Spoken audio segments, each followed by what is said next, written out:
이때에 벌써 17세기, 18세기에 국가재정이 국민소득의 10%에 달했다라는 게 놀라운 숫자입니다. 그 당시에 조선 같은 데는 1%도 안 됐을걸요. 웬만한 나라에서는 저렇게 전국적으로 징수를 할 수 있는 국가의 힘과 행정력과 이런 게 없어요. 공권력 자체가 없었습니다. 그러니까 이 공권력이나 이런 것이 무섭게 들릴 수도 있지만 절대적으로 필요한 겁니다. 저런 게 되려면, 나라가 되려면. 그리고 이러므로써 사회재산이 공고화되고, 그래서 특허제도가 나오기 시작하면서 지적재산권 보호, 이게 제임스 와트, 스팀 엔진을 발명한 그 사람이죠. 그래서 1774년에 볼튼 앤드 와트라고 자기네가 만든 회사에서 제작한 증기기관을 이제 판화로 그린 건데, 이때부터 증기기관이 나오기 시작하면서 말 1000마리가 하는 일을 그냥 기계가 앉아갖고 해버리는 거죠. 이때부터 운합하고 철로 놓기 시작하고 이러면서 영국이 완전히 전 세계 경제를 하는 것뿐만 아니라 전혀 새로운 산업혁명이란 새로운 경제 발전의 모델을 제시를 하게 되는 겁니다. 반면에요, 이 책 읽으면서 저 처음 알았어요, 이런 거.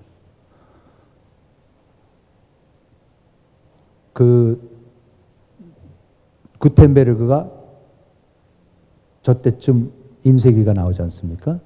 근데 그 인쇄기가 나와갖고 유럽에서는 폭발적으로 늘어나지 않습니까? 그러니까 이제 뭐 마틴 루터가 종교개혁을 할 수 있었던 게 자기가 성서 번역 독일말로 한 거가 그냥 몇만 부씩 몇십만 부씩 그냥 인쇄를 해갖고 마음대로 나가버리니까 그게 퍼지기 시작하니까 그게 되는 거지 않습니까? 그런데 오토만의 술탄 바예제드 2세는 1484년에 야, 코란은 아랍어로 된 거는 절대로 인쇄하면 안 돼요. 그래서 못해요. 인쇄기가 없어요. 오토만 그 대제국에 인쇄기를 못 들여오게 합니다. 1727년이 가야지 오토만 영토 내에 최초의 인쇄기가 도입이 되고요. 19세기 후반까지도 오토만 제국에서는 모든 책은 코란을 포함해서 모든 책은 필사본밖에 안 됐어요. 사실 필사본이 아름답긴 한데 하나 있으면 소중하긴 하죠. 그렇지만 그거 갖고 어떻게 지식의 보급 같은 게 어떻게 일어납니까? 그러니까 이스탄불의 필경사, 손으로 이거 쓰는 사람이 8만 명이 있었다는 거죠. 그러니까 이 노동력, 이 인적 자원에 어떻게 이렇게 비능률적인, 비효율적인 배분이 있을 수가 있겠습니까? 오토만 제국이 왜 뒤처지는지. 그리고 이 사람들이 또 로빈슨하고 아세모글러 같은 대표적인 예가 정화의 항해죠. 명나라 때 누구죠? 저 태종. 명태종이 아니라 3대 왕이 누구죠? 태종 이방원하고 갑자기 이름이 아무튼 그 황제가 그 넷이었었죠. 근데 무슬림이었어요. 저 사람을 항해를 보내기 시작을 하죠. 그래서 1차 항해 때 그 항해에 같이 떠난 인원 숫자가 27,800명. 대형 배가 62척, 소형 배가 190척. 대형 배는 당시 유럽의 제일 큰 배에 적어도 10배가 됐답니다. 아무도 따라올 수 없는 조선 능력을 갖고 있고, 그거를 통해 갖고 돌아다니기 시작합니다. 이게 6번을 보내는데 이게 4번째 항해였었습니다. 항해에서 여기서 복건성에서 출발을 해갖고 베라벨대를 다 가봅니다. 그래서 이제 유명한 게 뭐 아프리카까지, 마다가스카르까지도 갔고 그 흔적들이 남아있고 이런 거를 다 했다 그러는데 1422년 6차 항해 이후에 중단을 시켜버립니다. 1435년에는 아예 대양을 항해하는 선박을 건조하는 것 자체를 금지시켜버립니다. 이게 이제 명나라가 안쪽으로 들어가기 시작합니다. 주자성략을 받들어서 안쪽으로 들어가죠. 대내적인 기강과 훈련. 그러면서 그거를 청나라도 물려받아서 1661년에 강희제는 안남에서, 지금 월남이죠? 이것도 다 청나라 땅이었으니까 속구, 여기서부터 여기 절강성에 이르는 이 해안에 있는 모든 주민들을 내륙으로 30리 이주시켜요. 해안가에 살지 말라고. 아예 바닷가에 나가거나 그러지 말라고. 그게 천계령이라는 영입니다. 중국이 명청을 거치면서 한때는 전 세계 GDP의 25%에 달했다 그러는데 그게 계속해서 가지 못한 이유가 닫기 시작하고, 그러면 왜 이랬느냐? 창조적 파괴가 두려웠다는 거죠. 이게 자기네 체제를 흔들 수 있는 어떠한 것도 외부로부터 못 들어요. 우리의 쇄국 정책이 그런 거였던 거죠. 구한말의 쇄국 정책이 대원군의 쇄국 정책, 이런 것이 우리 거를 지키겠다라고 해갖고 바깥으로부터 모든 영향을 차단하는 것은, 그거는 권력을 갖고 있는 사람들, 기득권의 입장에서 봐서는 창조적 파괴가 일어나면 안 되는 거죠. 새로운 사상 들어오고 새로운 기술 들어오고 그러면 자기네가 기반하고 있는 그 체제가 흔들리니까 안 되는 겁니다.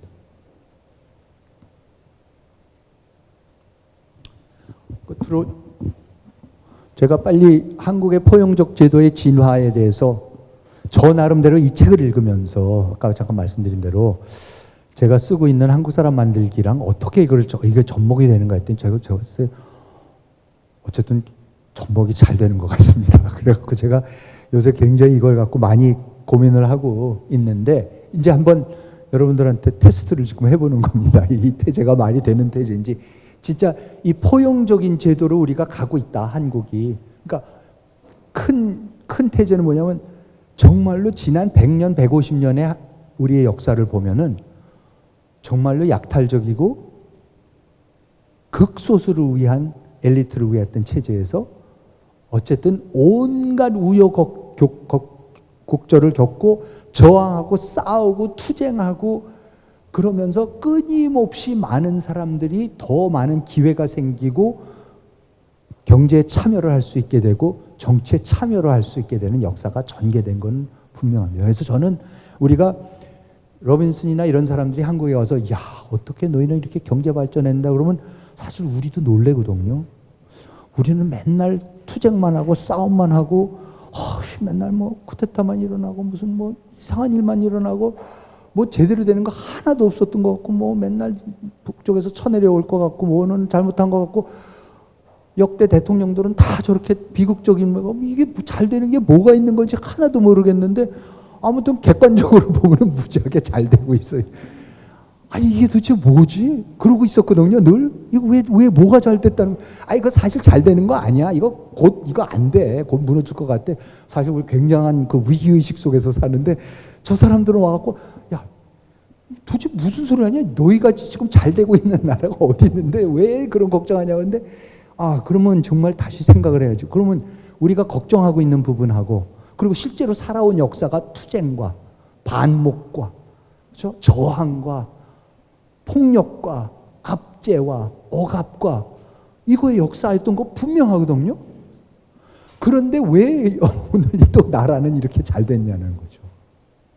왜 자본주의가, 왜 자유시장 경제가 여기까지 왔고 왜 자유민주주의가 여기까지 왔는지가 설명이 안 되고 있었는데, 지금 이 태제를 갖다가 접목을 시켜보니까 진짜 이런 것 같네, 말이 되는 것 같다라는 생각이 이제 들었습니다. 그래서 제가 그 처음에 와서 첫 강연 때도 그랬고 여러 번 한국 사람 만들기 관련해서 강연할 때 말씀을 드린 부분이지만, 조선은 문반 4대부가 전체 인구의 3%에서 5%였습니다. 그러니까 조선조의 관료의 숫자가 300명에서 500명이었습니다. 제일 많을 때가. 300명에서 500명이라는 게 뭐냐면 영의정, 좌의정, 우의정, 이조판서, 병조판서, 호조판서, 육조판서, 육조참판, 관찰사, 주지사, 군수 다 합치면은 300명이에요. 그밖에 안 돼요. 그렇기 때문에 진짜 극소수. 거기 물론 그 저기 자기 고향에 살고 있는 재지 지주들 소위 말하는 그런 저 가문들도 물론 있었지만 아무리 합쳐봐야 얼마 안 됩니다. 그 사람들은 나머지 95% 인구의 95에서 97%인 여성, 무반, 서울, 중인, 서북인, 향리, 평민, 천민을 철저히 차별하는 신분제 지도를 차고 앉아 있었던 거죠. 그러니까 스페인이 했던 제도, 그렇죠? 콩고에서 일어났던 제도, 세금 마음대로 걷어버리고 똑같은 시스템이었었던 거죠. 그러면 근데 거기는 아직도 그런 거가 남아 있는데 콩고나 예? 스페인 식민지였던 데나 그런 데는 아직도 저러고 있는데 근데 여기는 굉장히 비슷한 조건에서 출발을 했어요. 그런데 왜 그 사람들이 봤을 때는 도저히 믿을 수 없는 발전을 이룬 거죠.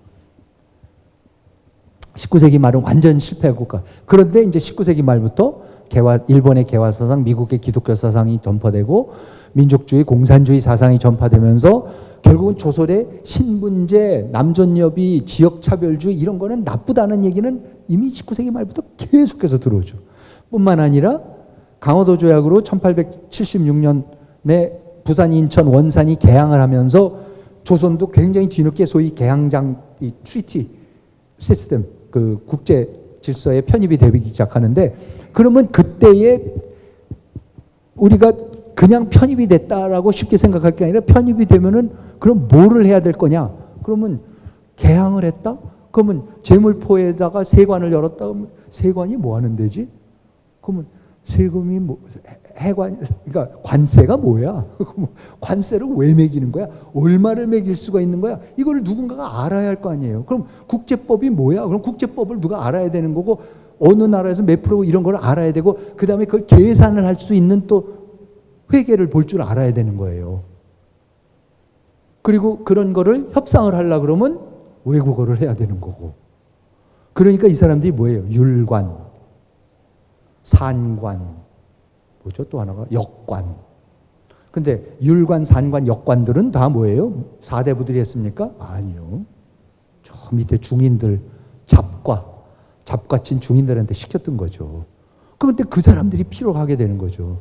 그 사람들이 갑자기 해관 같은 데 가서 일할 수밖에 없고 외국에 나가서 통역을 하는데 앞장서서 협상을 해야 되고 그러니까 그 계층들이 문반 사대부 과거 쳤던 4.4.3경 공부에서 그 과거 쳤던 그 계층이 아닌 사람들이 국정에 참여할 수밖에 없게 되니까 그 계층들이 확 올라오게 되는 거죠.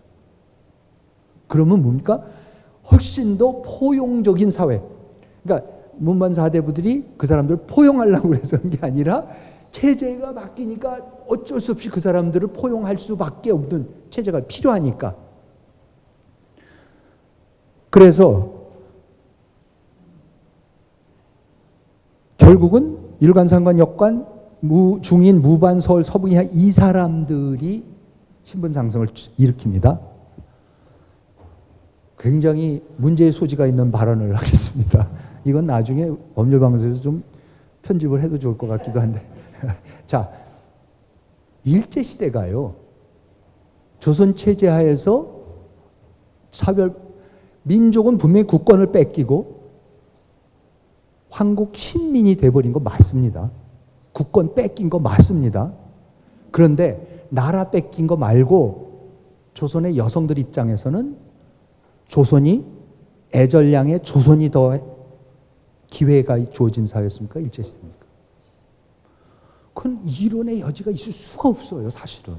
이게 우리 역사의 가장 아픈 부분이고 우리가 인정하기가 힘든 부분인 거죠. 그러니까는 나혜석, 최승희, 노천명 언제 활동했어요? 일제시대니까 활동을 하죠. 조선에서는 말도 안 되는 거죠.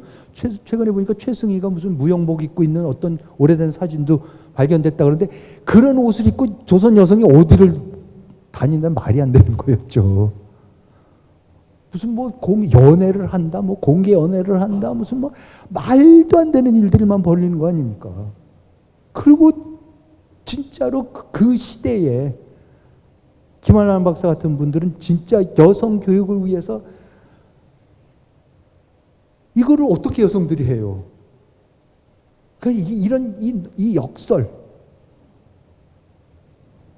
그게 참 무서워요. 그리고 총독부에서 관료로 간부로 활동했던 조선시대에는 전혀 대접을 못 받고 아무 진출을 못했던 서울 중인 향리 출신 인사들, 일제가 설립한 국민학교 중학교에서 근대교육을 받을 수 있었던 조선의 평민 천민, 일본 유학의 기회를 얻은 조선의 지식인들, 조선에서는 천대받았지만 사업을 일으키고 부를 읽을 수 있던 상인들, 그렇죠? 심지어는 일제에 저항하면서 교회, 신학대학, 학교, 유치원, YMCA 등의 해방 공간을 유지한 개신교도들에게도 일제시대는 일제가 우리를 포용해 줬다는 얘기가 아니라, 착해서 그게 아니라 그거를 찾을 수 있는 그런 자리를, 권리를 찾을 수 있는 어쨌든 기회가 주어졌었고 공간이 열렸다라는 거죠.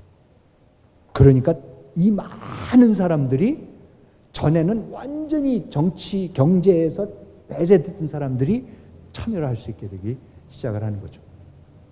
일제가 군국주의로 전락하면서 다시 조선이 굉장히 이제 그 약탈적인 식민 체제로 뭐 공출하고 뭐 온갖 일들이 일어나기 시작을 하는데, 역사라는 게 또 그때 해필 또 미국이 나타나갖고는 우리가 부른 적도 없고 우리를 해방시켜준다고 생각한 적도 없던 미국 사람들이 일본하고 조금 뭐 얘네들이 진주만을 폭격하고 그래서 가만 놔둬봤는데 저쪽 하다가 보니까는 우리가 그냥 해방이 돼버리는 거예요.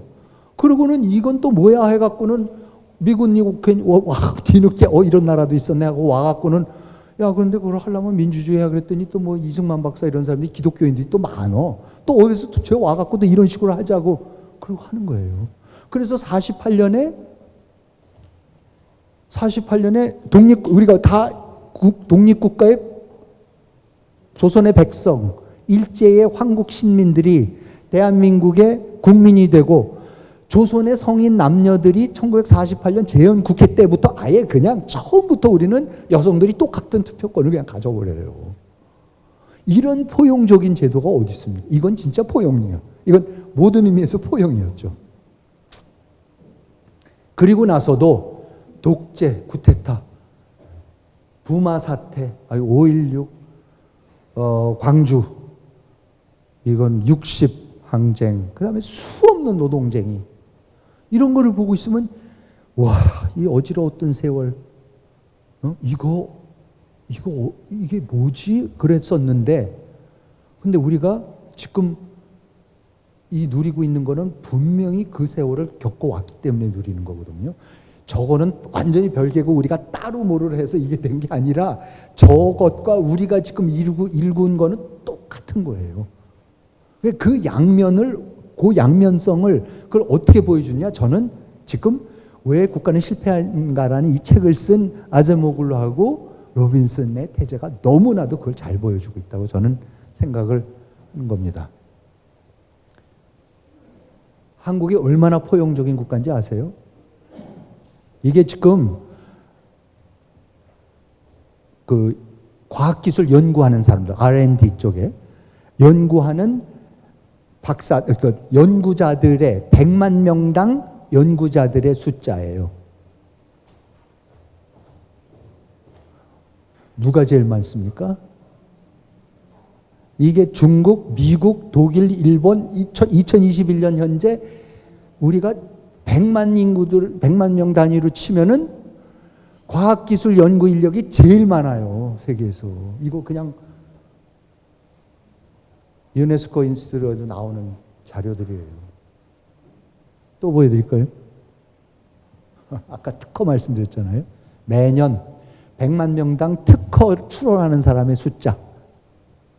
어디가 많습니까? 독일, 미국, 중국, 일본. 이게 가능하려면 이게 교육이 됐어야 되는 거고, 그렇죠? 기회균등해갖고 진짜 특허 출원하면 그거 진짜 해줘가지고 지키게 해주는 거고, 그걸 갖고 이득을 보게끔 해주는 거고.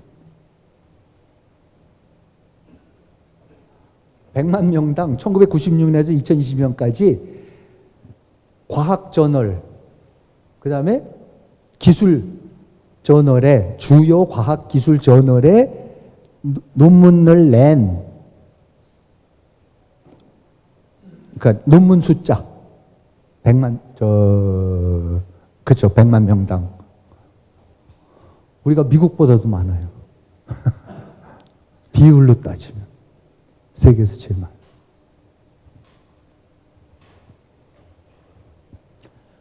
그리고 GDP 대비 수출 양 압도적으로 많아요. 우리가 이렇게 수출을 많이 합니다.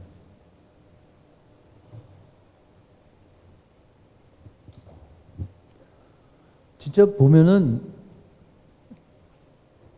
그 로빈슨도 맨날 와서 하는 얘기가 자기 영국에 가면은 자기 영국 친구 딸이 15살짜리 딸이 있는데 그냥 케이팝 노래만 듣고 그냥 아주 그냥 한국에 완전 가본 적도 없는데 그냥 한국에 완전 미쳤다고 그래갖고 자기가 한국 간다니까 부러워서 죽으려고 그런다면서 자기는 다른 거는 다 알겠는 그럴 수도 그러니까 다른 것도 놀랍지만 진짜 놀라운 게 뭐냐면 아니 이 코리안 이 웨이브는 이게 도대체 뭔지를 모르겠어요. 왜냐하면 일본이 경제 발전했다고 일본이 저러지 않았다는 거예요.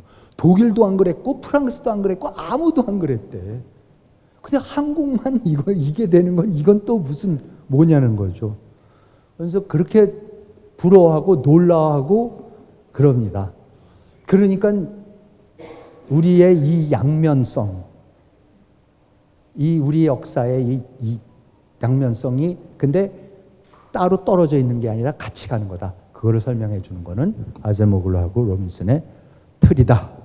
그래서 우리가 그게 어떻게 왔는지를 제대로 이해를 해갖고 우리 역사를 정말로 이제 제대로 품을 줄 알고 제대로 이해하고 분석을 하면서 앞으로 우리가 어떻게 더 포용적인 사회, 모든 거는 결국은 우리가 하는 거가 더 포용적인 사회로 가느냐 아니느냐를 정확하게 우리가 알아야 됩니다. 모든 정책과 우리가 하는 모든 행동들이 어느 쪽으로 이게 결국 가도록 하느냐를 그거를 우리가 알면서 해야지 된다고 생각하고 그래야지만 대한민국이 계속해서 발전할 수 있다고 생각을 해서 오늘 아제모글로하고 로빈슨 책을 좀 말씀을 드렸습니다. 경청해 주셔서 감사합니다.